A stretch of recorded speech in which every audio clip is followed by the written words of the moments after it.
ఈరోజు మజ్జిగ పులుసు చేస్తున్నానండి. ఇందులోకి ఆనపకాయ ముక్కలు, ఒక 2-3 పచ్చిమిరపకాయలు, 2 బెండకాయలు, చిలకడదుంప వేసాను. చిలకడదుంప వేస్తారా మజ్జిగ పులుసులో అంటే మనకి ఏం కావాలంటే ఆ వెజిటబుల్స్ వేసుకోవచ్చండి. ఎన్ని వేసుకుంటే అన్ని పోషకాలు, రుచి కూడా బాగుంటుంది.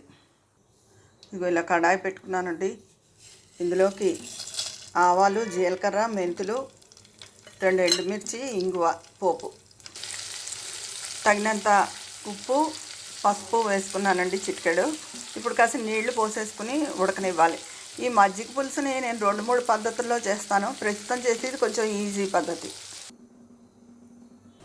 పెరుగు గిలకొట్టేసుకుని ఒక స్పూను శనగపిండి ఉండలు లేకుండా ఇందులో కలిపేసుకున్నానండి.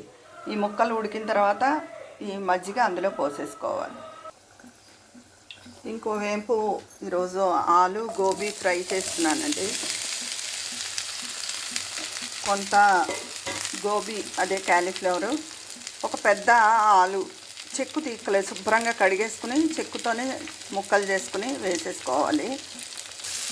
కొంచెం పసుపు, చిటికెడు తగినంత ఉప్పు వేసుకున్నానండి. ఇప్పుడు మూత పెట్టేసుకోవాలి.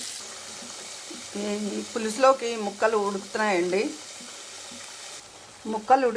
ఇప్పుడు మజ్జిగ పోసేస్తాను. ఒక్క 5 నిమిషాలు తగ్గించుకుని మరగనివ్వాలండి. కొత్తిమీర వేసుకోవాలి పైన.